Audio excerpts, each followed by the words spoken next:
What's up, everybody? Welcome to another episode of Digging Deeper. It is Anthony here again with Bobby, Pastor Bobby, Robert, Bob. Nope. Bob. What do you want to go by? Just Bob. Just That's Bobby. my actual name. Does anyone call you Robert? That would be weird. It'd be like me calling you Jeremy. That's true. Yeah. Well, what about Bob? Does anyone ever call you Bob? No. Have you seen What About Bob? I have seen What About Bob. Have you Great seen movie. What About Bob? I think yeah. it came out when you were born. I love that movie. It's so funny. My favorite joke from that movie before we get started is he says, roses are red, violets are blue. I'm a schizophrenic, and so am I. Anyway, Here we are. So funny. Digging deeper. Great movie. Digging deeper. We're going to jump right in, but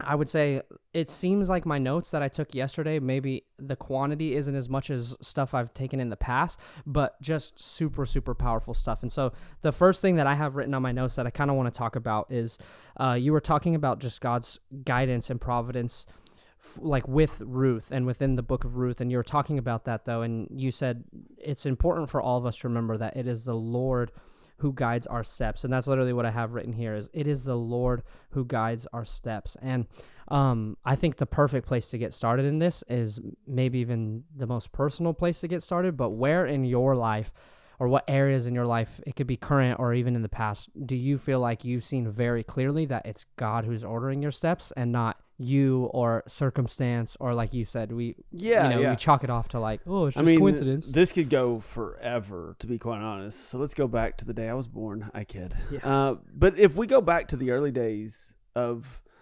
before I ever gave my life to the Lord, my mom, I mentioned it months and months ago when I first got here that, she would have occasionally take me to a church service somewhere when I was really young. I gave my life to Jesus when I was 4 or 5, I guess. And wow. She says, I knew it because I went out and said, Mom, you know how I know? And she's like, how? I was like, because God told me so, or something like that. But over the course of my life, like I said, it was intermittent when we would go, but we went to this church that had this play called Heaven's Gates, Hell's Flames. Have you ever heard of it? I have not. Okay, so the idea of it is you present, it's people, it's a play, it's a production, and people die, and they either go to heaven or they go to hell. Wow. And so the devil comes out, and he'll cast them into hell, or the devil comes out, or the angels came out, and you welcome into the gates of heaven. Yeah. And it was at this specific church, and in Russellville Church of God was the name of it. Wow. And I think my mom brought us there once or twice. But when I eventually started going to church, that's the church I ended up landing at. And there's little it feels coincidental in some ways, like, oh, you just happen to land there. But I think it was like, oh, God was like organizing something in my life to like line up something in my future. And I actually look at my life as a series of moments like that where I didn't realize in the moment, but God had a way of bringing that back to the forefront of my life. So where I went to Master's Commission was the church that we went and did youth conference at. And then that's where I met Megan. I think God had his hand in my life and all that. Yeah. And all that. I moved to Florida. So long story short on how I landed here. I don't think I would be here without the story I'm about to tell. I moved to Florida with a group of people. We were starting a discipleship program at a church down there. And when we decided to go, everything was lined up, everything was good, and then everything wasn't. And so the program wasn't going to be able to start in time. And one guy made the decision, I'm going to go anyway because I feel like the Lord told me to go. With or without starting this program, I'm going to go. And I was like, well, if you're going to go, I'm going to go. And there was a few of us who were like, hey, we're all going to go. So we decided to go. And when we went there, there was a guy on staff at that church for about 6 months of an overlap. And during that 6 months, I got to know him, meet him, whatever. He moved to North Carolina. Coincidentally, when I left the church in Florida, I landed at the church he was at in North Carolina. That's crazy. And then the rest of my story unfolds. And it's like, oh, if I wouldn't have made that decision, my whole life looks different today. I'm not in the same city. I'm not in the same church. What does ministry even look like? The way I've been formed and fashioned in ministry and raised up. And so I think on a very big, grand scale, stuff like that happens all the time. For sure. That if we just have a little bit of perspective and look back, we could see it. But then there's also like small things. There's days when, I've made the decision to pay for someone's meal or coffee, or, just give someone some money. I've made decisions like that before, and I believe it was the Lord directing steps. And I don't always know the outcome of some of those. Yeah. But I do know in God's providence, he puts us in places, in scenarios, and he has a really good plan for our life. And so, yeah. No, that's great. I love what you said about it being a series of moments, because I feel like it's the same thing with me when I look back. And what's even crazier, 4 is young, right? Like 4 is young to... I don't remember any of it. Yeah, but still, like that, like I can't imagine that because I was 18. And like to some people, 18 is young, and when I gave my life to the Lord, I was 17. Yeah. But to be around even, like, you know what I mean? Yeah. Like, well, also side note, who's casted as the devil in that play? It was like the just youth whoever pastor. tithes the least. It was the youth pastor. Dude, what a terrible role to play. But yeah, like for me, it was 18. But what's even crazy, speaking of like just God's providence and the protection that comes along with him guiding us, is I can think back long before I gave my life to God, and I can think through situations and scenarios, and it's like I can see where he was showing up in my life long before I had even given my life to him. Yeah. And I think it's cool that you say, like I said, a series, because for me, that's how I think about it. Like, yes, my whole life story is a testament to God's providence and guidance and my obedience to him. But like, there are these staple moments, if you will, along the road where it's like that moment, without a shadow of a doubt, was a defining moment in my life, a defining moment in my relationship with God, and a moment where I know that without a shadow of a doubt, he was at the forefront guiding me into that. Yeah. Like I remember when I first got saved and I went to college, people always ask me like, well, that's so crazy. Like when they hear more details of my story, they're like, well, you're a pastor. Like you just knew you wanted to be a pastor right away. And I'm always like, no, like not at all. I literally, when I got saved and went to Bible college, there was not a single part of me that was like, I'm going to be a pastor. I want to learn more of scripture. I wasn't even honestly like, I want to get closer to God. I was literally just like, I got to get out of Albuquerque.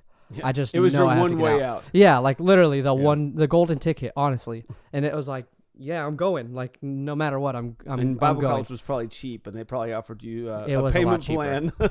They tried. It didn't work. But yeah, it was cheaper than other universities, which I wasn't going to go to college anyways. But it's crazy to see how that yes and that moment of giving my life to God, feeling like I needed to go to Bible college to get out of Albuquerque, to then being at Bible college and getting opportunity, learning, growing there, to then feeling like I really wanted a future in ministry and didn't know what that looked like, to then strategically, like our lead pastor's wife was like, hey, I see this in you. And she spoke directly to like what she saw. Like she literally said, you're going to be like, I could see you being a phenomenal youth pastor one day, but I need you to just trust me.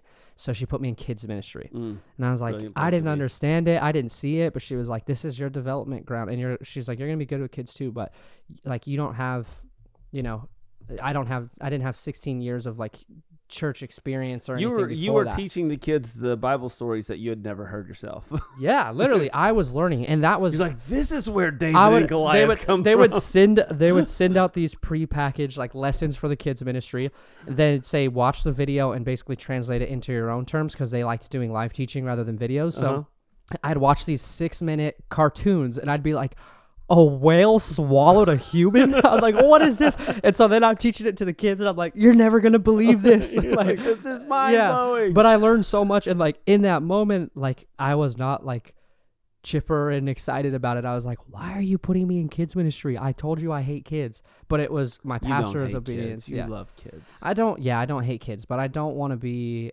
I feel more comfortable with, middle school, high school age, which is actually the opposite. This is probably an awkward time to tell you this. We're planning to add you to our 5th grade team. I'm kidding. Yeah, I was like, you know what's 5th graders is more what's possible. Beautiful about even just that providence of God piece. Just peering into our stories and the overlap. The circle that you were in before when you were in Bible college, I had interactions with some of those guys before ever coming here. And I think, again, this is just the providence of God working. We know this, but just for the listeners today, when I came here, in our early conversations, it it was this idea of like, oh my goodness, we know Yeah, we're like connected. similar people in similar, like 2 degrees of separation here. Yeah. And even you called one of the guys early Yep. on to check in on me, to check in, that Oh, degree, but the idea of it is, man, I even think little things like that is Yeah. God's way of, putting things in line that he Mhm. wants in line. And God is at work in our lives. I think what our biggest mistake that we make is we often pull the ripcord too quickly in the process of God moving. Yeah, it's great. We don't fully see it. Have you ever, I'm sure you've been there where you Yeah. don't fully see it and you're like, you know what? Getting out of this. Yeah. And sometimes God might direct us to get out of it. Sure, this is generalization. But I think there's oftentimes we're in the middle of things that God is busy working, but we don't see the working, so we give Yeah. up on it too quickly. Yeah. And so I don't know if y'all are out there listening right now and you're walking through maybe a difficult season or a rough season or maybe a curious season, and you're wondering, is God at work in my life and my story? God is no respecter of person. He is at work in all of our stories. His Yeah. hand is on your life. And I would say, trust give him up, yeah. in the process. Don't give up, continue to turn your heart towards Yeah. him, listen to him, trust him in it. You have And to be consistent. You can't tell the story of how God showed up in a powerful way if you run out of it in the middle of it Yeah. because it was a difficult season. So walk through it. Ruth was in a difficult Yeah. season. She could have given up and went back to Moab and said, I thought God was going to be with Easily me. quit. Easily. But she didn't. Yeah. And because she didn't and she persevered in the things of God, we see God Yeah. did a powerful thing in her story. And it gets easier, I believe, because you see the results and it builds the trust, right? Like there's no fruitfulness without faithfulness. Yeah. You're not going to, if you don't give yourself enough time and trust in God, you're not going to see the fruit. You have to be Fruit committed takes to time. it. Yeah, It exactly. takes time. Yeah. But it's so true. I think about, like you said, knowing, right? Like you don't know. Well, one, I think about, I don't know if you've seen the meme. It's like a guy digging underground and he's got like a Yes. pickaxe and then he turns and he's like moping and he's quitting. And then the bottom picture shows if he had just gone like 2 more, it's like all this gold and all these like gems and all this, but he just quit just early. And like a lot of times that's how it feels, right? Like you don't know what you miss, but you're right there. You're right there. And I've never once, speaking of God's like providence and provision, like I don't think I've ever once seen the full picture ahead of time. If I could, I wouldn't need God. You know what I mean?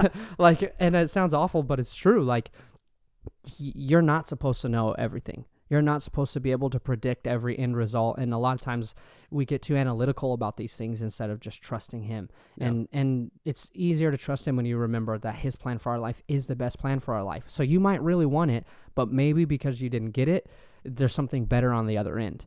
And it's crazy. Like even ending up at Rise, like you talk about our paths crossing, like the process alone of you getting hired, that first interaction is crazy. But even like I moved to San Diego to work at another church. And it was like written on the wall. Seems like the job was there. Served there 2.5 months and ended up, the youth pastor that was there ended up going, no, I'm actually not going to leave. So they didn't have a role for me. So that's how I ended up at Rise, which again, not part of the plan, was kind of like, well, I feel like God has me in San Diego, so I need to figure that out. Looked at thousands of churches, it felt like. You offered it to those that were close to you, those pastors and leaders that were close to you, and say, hey, is this wise? Should I try this? Yeah, Should exactly. I do this? You didn't make that decision in a silo, in a vacuum. And but I also didn't run because everything in me, I mean, it's San Diego. You know this, right? It's expensive. It's beautiful, but it's expensive. You could have applied at a lot of other churches all across America. And you had enough connections where you probably could have got. Yeah. You know? Yeah, not only did I and this is not a flex or anything, it's a testament to, I think, obedience and again the fruit that you see that comes from faithfulness. But I knew I was supposed to be here, and not only did I not just quit, and I'm so proud I didn't, and I'm so thankful that it didn't work out at that other church and I was able to end up at Rise, because I see without a shadow of a doubt, again, God 100% had me here and still has me here for purpose. But like, not only did I just not quit and not leave, I had friends that I'm super connected to that had churches that were like, dude, you got to do this. You're an idiot if you miss this. And there was a couple that I looked at and I was even like, Anthony, you cannot pass up on this. But it was like, no, you feel like God has you here. You can't just do that. You can't just go. But just so cool to see when you do get to the back end of it and you're able to, reap the benefits of those difficult moments. You look back and you go, oh, it all makes sense now. Yeah. It makes sense why that door closed. It makes sense why that door opened. And like it's the stories of long-term faithfulness. I know, I love your phrase there. It's like there's no fruitfulness without faithfulness. Like maybe you've been married for 5 years and you want to have a marriage like the person who's had a marriage for 50 years. They've been married for 50 years for a reason. Don't give up. Don't throw in the towel at 5 years, it's long-term commitment. And some things I think take time to see unfold. One of the things I loved about the story of Ruth is that she continued to work with the harvesters for not just that one day. It was like, cool. All right. Well, God's got it now. We're done. She continued to work through all the spring and the summer harvest. Yeah. And it's after the summer harvest, everything unfolds. We'll talk more about that next week. But she continued to work. She continued to stay faithful. Wherever you're at, continue to stay faithful. Yeah. Like continue to work. Continue to be committed to the process of God in your life. And it doesn't mean that everything becomes easy. It doesn't mean that everything becomes simple. But if our heart and our minds are focused on God, I believe that the fruit that we experience in that is better. It's sweeter than some other kind of fruit that we might try to get in life. Well, it's so good. And even like you said, when it comes to working hard, you brought up a point about reputation, and you said Ruth had a great reputation. That was probably the bulk of my message is around her reputation. Which fired me up. And like reputation is something we talk about a lot in youth ministry because kids worry about it, but they don't care about it, if that makes sense. You know what I mean? Like they're so worried about what people think about them, but they don't actually care or they would act better. They would treat people better. And what I always say to the students is God is in charge of your identity, but you're in charge of your reputation. Like you control how you act. You control how you treat people. So I want to talk about reputation now a little bit. And I think being a hard worker is one of the best attributes to have, and I think that alone will build your reputation, bring credibility to who you are. But maybe just making reputation practical. To start with just an analysis of it, what in your opinion is the best way or a practical way to get a gauge of what is your reputation? So say someone in the room maybe had never heard that or hadn't thought about it in years, and now they're in a spot where they're like, yeah, that is right. I do want to have a good reputation. What is the current reputation I have? How would someone go about figuring that out? Speak to those that are closest to you. Ask real questions. Like not just like not the questions that make you want to feel good. Yeah. You know what I mean? Like, 100%. Like everyone loves me, right? Yeah. But like ask questions. Like I have a friend of mine, who, and I had this combo with him. He was on a staff with me in church at one point in my church leadership history. Yeah. And what ended up happening is anytime the church started doing something that required some kind of physical labor, we were tearing down chairs, setting up for a big event or for a holiday or something like that. This specific person always seemed to vanish. He always got a phone call, always had something else pop up, always had a meeting. And what ended up happening is the rest of the staff knew it and got so frustrated about it. So I had a few conversations with people about their frustration because they're like, he ghosts every time we have to work. It is non-stop. So eventually I went to him and I said, hey, I want you to know this is the reputation that you have. Is that you flake out on hard work. I said, now, I knew the guy well, love him, trust him. I said, I know that's actually not your heart, but that is what you're presenting to people. Yeah. And I would encourage, like I gave the real combo. I think if you want to know what people really think, you need to have some real conversations 100%. With some people, and you need to give people permission to speak into it. Like, you're the reputation who you never show up on time. Yeah. You need someone in your life to challenge you and go, you know what? You haven't show up on time because everyone expects you to be late. Yeah. And it's funny until you realize, wait a second, this is actually speaking of my character and my, and so, I think that is primary number one is ask. And I think the other thing is stop lying to yourself. You know what most people think about you. I mean, you know what you would think about you. Yeah. And I think sometimes we tell ourselves the best version of our own story. Mm-hmm. Now, other people do the opposite. They tell themselves the worst version of the story. That's a different conversation. I'm not talking to you.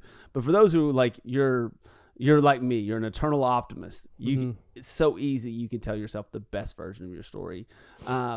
Believe that God has great things for you, but think of yourself like with sober judgment, to use Paul's language. Yeah, that's great. Consider yourself in that way, and realize that there's areas of your life that need refinement. Yeah. Ask God to refine those areas. Realize there's areas of your life that need improvement, enhancement. You need to be better in. And it's not to strive in some way, but it's to live a life honoring to the word of God and the call of God on your life. And everyone's called. So if you're a follower of Jesus, I believe he's called you. So. Yeah, and real growth, someone told me this at one point. I don't remember who. I think it was a coach. I don't think it was a pastor. But they said real growth is not when your strengths get stronger. It's when your weaknesses get less weak. Like, I was like, oh, that's actually really good. Because, again, going back to coaching, even when we talk about reputation, I remember there was a kid on my team who was a point guard, and he was the coach's kid. Like, his grandpa was the coach or something, and, like, he just had this ego that he was just untouchable. And when you're in high school, sometimes that type of mindset can actually help in sports, but the problem is you're playing a team sport. So like if you're in an individual sport, there's a little more room for that ego because you're not brushing shoulders with teammates, but he would have this idea that he was just never in the wrong, never mess up, blah, blah, blah. And after our sophomore year, we got knocked out of the playoffs, we lost, and we had this. Our coach was heated. I mean, came in, punched a locker, broke his hand when he punched it, turned and walked out. You could do different things in Albuquerque, friends. Oh, yeah. We bought him a boxing glove at our senior year, a golden boxing glove to make up for it. But he punched the locker so hard he got mad and left, which the reason I share that is because we had just lost. Our season was over, and he left. And it was up to us to determine, like, the environment of the room. And it wasn't like, we can do this, we got knocked down, it's how much we get back up, right? It was no Rocky speech. It was just everyone pointing their fingers at everyone. Well, you did this. Well, you do this. Well, you missed this shot. Well, you didn't run this play. Well, blah, blah, blah. And the kid, Mr. Perfect, was the one guy that was like, I don't know what you guys are doing, but I'm just wasting my talents here, basically. Like, I should just transfer for my next 2 years. That way I can actually win because you guys aren't playing up. And it went from everyone pointing at everyone to everyone just like slow turning towards him. And we just grilled this guy. And our coach came back in and he was like, what's going on? And we're like, I won't say his name, but they're like, this kid, he just thinks he's perfect. He thinks he's great. And our coach starts laughing. He's standing there with a broken hand, chuckling, and he goes, you think you're perfect? And he goes, you know the reputation you have around the coaching staff? He's like, we know when you're in the game, you're going to score 3-4 points, if that, and you're going to turn the ball over 8 times. That's your reputation, is that you don't handle the ball well, you're a sloppy player, and you lose the ball. And everyone was like, oh, all this. And he starts talking to us the next day when kind of emotions have come down. And he said something, this is the biggest thing I've heard about reputation that has always stuck with me. He said, when it comes to reputation, repetition is everything. Yeah. And then he gets on the whiteboard, repetition equals reputation. You can tell me that you're spending 3,000 hours in the gym during the summer shooting and practicing your dribbling. But what I see you do the most is going to determine who I believe you are. So it doesn't matter how much you're practicing, honestly, or how much you say you're practicing. If you still go in the game and all you're doing is turning the ball over 8 times, then your reputation is you don't handle the ball well, and you're actually probably not the best player to have on the court in these type of scenarios. So your repetition equals your reputation. What you do the most will determine how you're seen to be. And I say that because a lot of times in church, I feel like I hear pastors say something that early on I remember nodding and being like, that's so good. But now, like, kind of the more time I've spent, the more seasoned I've got, the more I'm like, I actually don't agree with that. But we'll say, well, the only opinion of you that matters is God's. I think God's is the most important opinion of you, but I don't think that's true. And I've even heard pastors go as far as to say, it shouldn't matter what anyone else thinks about you. But I also don't think that's true, because if everyone else around you is like, this guy's a jerk, this guy's a bad person, this guy's, treats people terrible, if we're supposed to be the representation of Christ, we should reflect his character. Obviously, the heart of most of those pastors' comments when they would say the only opinion that matters is God's is like, hey, live a life that's pleasing to God. Yeah. But a life pleasing to God is a life that shows kindness and faithfulness and generosity. And serving, which will create a good reputation. But there's a gap there in that. It actually reminds me, when I was in high school, I had just given my life to Jesus. It was like early on. Yeah. And we had this special night. This was so many years ago. It was 25, 26 years ago now. But we had this special night where something was happening in the community, and they were going to honor a person, like a Christian, at this event. And I'd been following Jesus for just like a short amount of time, maybe 3 months, maybe 4 months. And so I'm excited about it. I'm like, this is cool. What's going down? And so they get them, they're like, hey, the Citizen Award of Christianity, is going to go to, I don't know, Jane Smith. And I remember when they said it, I was like, I'm sorry, what? Yeah. Jane Smith? I remember the person. This person. I'm like, do you know? They get like high every day. Yeah. They're getting drunk every weekend. They're sleeping around with their boyfriend. Like they're actually pretty like rude and vindictive to anyone who's not like them. What in the world made you pick this person? I remember being like mind blown about it. And the thing that, like, I'm glad God was on my life in the moment, but the thing is like, if I was in a lesser place, or maybe I wasn't a follower of Jesus yet, that could have easily made me go, you know what? I'm good. I'm not interested in this popularity contest game that's happening. Yeah. Because if that's what it means to follow Jesus, I wasn't even a follower of Jesus, and I wasn't getting out on the weekend. Yeah. I was very committed to my sport. But yeah, and because reputation doesn't just determine the way people view you. Yep. It determines the way people view your God. Yep. And I think that's the part that we often miss, is that for some, the only Jesus that they'll ever get to experience is the life of a believer. Yeah, through your life. And so I think it's, your reputation isn't. And I love this about the story of Ruth. It wasn't just about the things that she didn't do. Actually, the thing that established her reputation was more the things that she did do. Yep.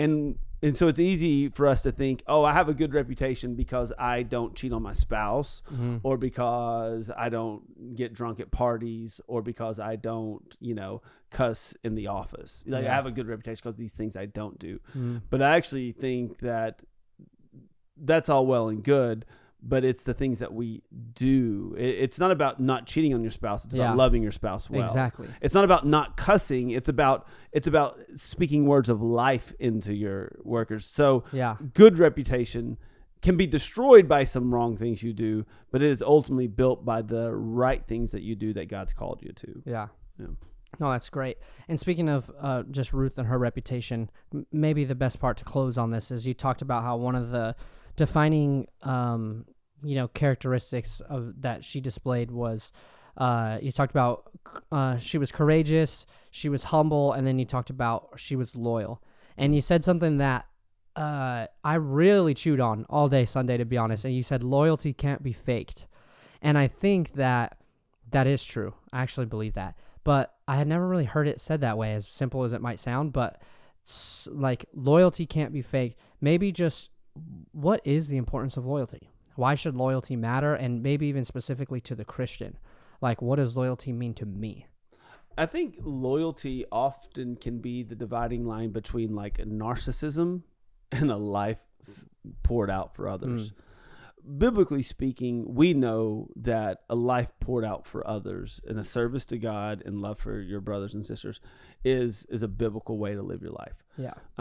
Loyalty is you're for someone and with someone, not just when they can help you in life. Yeah. That's actually they might not be able to offer you anything. Yeah, and I think loyalty, like degrees of loyalty or commitment to things exist in everybody's life. But true loyalty, it's when they have nothing left to offer you. I think I used the word utility in the message. Yeah. Like Naomi had no more utility in Ruth's life. She wasn't out there harvesting the crop with Ruth. She was she was a widow. That wasn't her role. She didn't really have anything to offer her, but Ruth stayed loyal and committed. And I don't know, I just believe loyalty and commitment are worthy, godly endeavors that we give up on too easily in our world today. Loyalty doesn't mean like blindly following, like and acting like something. If you got a leader in your life that's got some willful, flagrant, consistent sin in their life, and I use it that way because every leader, every person has some level of sin that they're navigating, walking through, and stuff like that. But if you have a leader that's got willful, flagrant, like it is, consistent sin in their life, unrepentant, then maybe you do need to shift where you serve or where you're at, but you don't have to like destroy them in the process either. And so I don't know. I just think loyalty is it's a trait that we don't consider in our walk anymore. I don't think it's a trendy term. And I think in a culture of the world today where, leaders hurt leaders. I think we're afraid. Leaders hurt people. I think we're afraid to talk about loyalty because of what it could mean. But we see it in Ruth's life and the outworking of what happens. If she would have not remained loyal to Naomi, what unfolds in 3 and 4 never happens, which the reason that we read the Book of Ruth and the implications that happen that follow it does not happen if she would have there was walked. no loyalty. Yeah. And so, I just think it's an important commitment. So for the Christian, loyalty would be a commitment to, like, the commitment to God and a commitment to people. Yeah, committing to loving people and not just using people for your own gain. People, I'm sure, that have in the church world. And so for those of you who aren't pastors, which is probably most of the people listening, you can apply this to your world as well. But in the church world, there's this thing where that if you can get a job at the right church, then you'll be able to get a job at any church. Yeah. And so there's these quote unquote pinnacle jobs that open up all the doors. Well, you're being loyal to yourself. Actually, you're living selfishly and narcissistically. If that's your entire goal and aim. But we can paint it as loyalty. What if God can work out your own life and your pattern and still see you walk through all the doors, and you don't have to navigate it and manufacture it on your own? And I think it's easy for people to go, well, I'll be with them as long as it's good for me. And then I'm going to go to here because it'll be good for me. It's convenient for me. This is, what makes it better and convenient and for me. And what ends up happening is you work out your own path. And the truth is some of those actually have some pretty bad stories attached to them, and they pave their own way, and it actually ended up being their own demise in some of the things that unfolded. I think there's just something to be said for loyalty. Some of my best friends I've known since I was in high school.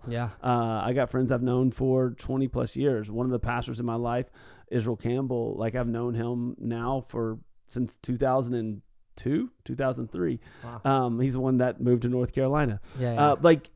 That's crazy. Like there's something to be said about long-standing, committed friendships and relationships. And loyalty doesn't mean like you got to work for that person for the rest of your life. Loyalty doesn't mean like that you just have to achieve and serve them for the rest of your life. Loyalty just means committed to their good, committed to, to what God has for them. It means not being divisive, not being narcissistic.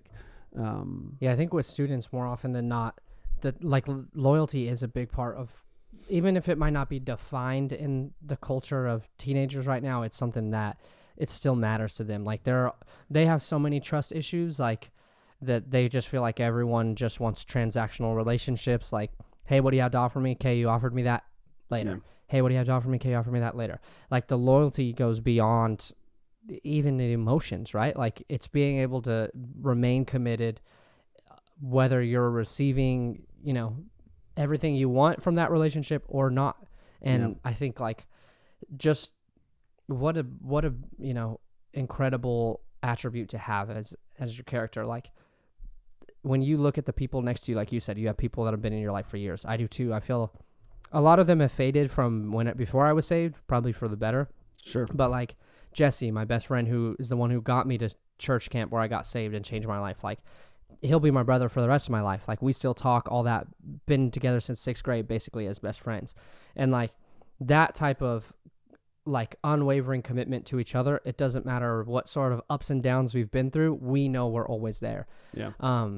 And it's there's something to that, right? Like when you feel like you're going through more and stuff, even if I haven't talked to him in 8 months, I know I can call and there's nothing there that is going to be like, oh, we haven't talked in 8 months. Why are you calling now? Oh, now you need me. You're calling. Like loyalty just takes you way further than you could ever think. So what a better attribute to have. I had a friend of mine who was there for me in some difficult seasons of early ministry. We had met, long story short, we met at a conference, and then he's like, what do you need? And I was like, I need resources. And then he's like, oh, I was like, what about you, man? He's like, I just need good friends. And I felt like a jerk because I'm like, oh, I need resources. Yeah, what's like, wrong with me? And he's like, we talked about it later. He's like, yeah, I remember you saying that, because I was like almost about to be like, cool, dude, I'll send you some. Yeah, we're not he goes, but you know what? I decided, I felt like, no, I needed to actually be honest and take a chance here. So he said, I said friends. And he was a part of a bigger church, bigger ministry, bigger platform, all that kind of stuff, than what I was a part of. Yeah. But the long story short is, it was probably 10 years later, he has a pretty significant moral failing in his life. And it was like during the time of COVID. So he's getting like roasted online. Yeah. And I'm in ministry, and I remember thinking to myself, what do I say now? Yeah. And so I messaged him. I called him, no answer. Shot him a text, and I shot him a message on social media as well. I'm like, I'm going to hit all the places here. Yeah. The same thing. But basically it was like, hey man, I'm sorry I couldn't be there for you in this. I just want you to know I still love you. If you need me, you let me know. And like something, probably more than that. But essentially that was the thing of the text. And he went off social media for 6 months and just navigating his life. And we talked on the phone probably once or twice. But I remember when he came back on social media, he did a small group of like close friends on Instagram. And he said, hey guys, I put you all in this group because each one of you in this group reached out to me in some way. And I am trying to move forward with my life. And I just wanted to be on social media, but I wanted to just not for the world to see, but at least for my close friends. And like, I think stuff like that, like, man, people, like, it's so easy to drop people. Yeah. And so just easy. like, but we got to walk with people through their stuff. It doesn't mean we give them right pass, to make them, or free pass. But there are times that I believe, I don't know, I just believe there's something to be said about loyalty. And I know it's not a buzzword. It's probably more negative than it is positive in most people's minds. Yeah. But I believe that's what it set it up. Boaz goes, I heard of what you've done for Naomi. I heard how you didn't leave her when things got tough. I heard how you've come here to live with her in this land of complete strangers. I've heard of what you've done. It was her loyalty to Naomi, who felt like God had dropped her, like in a powerful way, just dropped her. And so I don't know. I think there's something to be said about that. And I think it's worth considering in the way we walk out life. Before we close, though, I just want to maybe just spend 30 seconds, and you can add anything to it you want to. Regarding Ruth, one of the reputation bits was that she worked hard. Yeah, she worked hard. I believe that the world today, we are less prone to work hard. And I'm all for work smarter, not harder, but that's still working hard. If you're still working, putting forth effort to do something, and I think that we often in our world today seek out ways that it's most convenient, most easy, least amount of work possible. And I think that there should be something in us. We're not working for our salvation, but we're partnering with God to do whatever God wants to do in and through our lives. Yeah. And I think that little things that we put forth effort in can yield great results when God's in the mix of things. And so I just wanted to speak to that again, just to say, I know it was a big chunk of the message yesterday, and I hope that it was heard and received well, that God's called us to work. We worked in the Bible. They worked in the Bible. Yeah. They worked when they were formed. In Genesis chapter 2, chapter 3, tend the garden, and then work. And work can be something that sucks the life out of us, or something that we can find fulfillment in. Yeah. And I believe the hinge on that is if it's work done for and in and out of the calling of God in our life, or if it's work for our own gain. If we're working for our own gain, for our own money, so we can do our own thing, it'll suck the life out of us. But if we're working alongside in this life with God to do what he's called us to do, and it's coming from that calling, whether you're a business owner or a pastor or a barista, it doesn't matter, whatever it is, if God has called you to it, work from that place and you'll find great fulfillment in it. Yeah. And I believe hard work in that way builds great reputation. Yeah, it's true. I mean, I thought that was a good part too, and it's just redefining. I like what you said about reputation. You said, let's be honest, what your reputation is too. It's the same thing. Let's be honest. If you're a hard worker or not. You know when you're working hard and when you're not. And I mean, this is a big part of that. I think digitally, in the digital world and the digital era we live in, like people tend to either they try to redefine what it means to work hard. I mean, even job wise, right? We went from, the hundreds of years ago, it was all manual labor to like now I feel like the majority of people, it feels like work from home. And you're like, it doesn't mean you can't work hard. To clarify though, I work really hard and I don't do any physical labor with my hands. Yeah, that's what I was going to say. It's a mental and emotional. Understanding that it's, and I think a consistent theme among everything we've talked about is consistency and commitment. Yeah. You work really hard, and I've never seen you swing a hammer. So you can still be a hard worker working from home. You can still be a hard worker working from a desk. But you can also be much easier distracted from those places, which I think is what you're getting at with like social media. Yeah, exactly. Yesterday, I took the boys, my two sons, to Santee Lakes, and Simon's been fishing with one of his friends. So it's like, I'll take Ezra, we'll all go. So we went fishing at the lakes. We caught nothing. I caught a stick fish and lost my lure, but that's it. But the beauty of it, one of the things I really appreciated in it, and it made me happy that Simon's going with his friend, is that if you're fishing, both of your hands are active. Yeah, so you can't be scrolling on your phone. Yeah.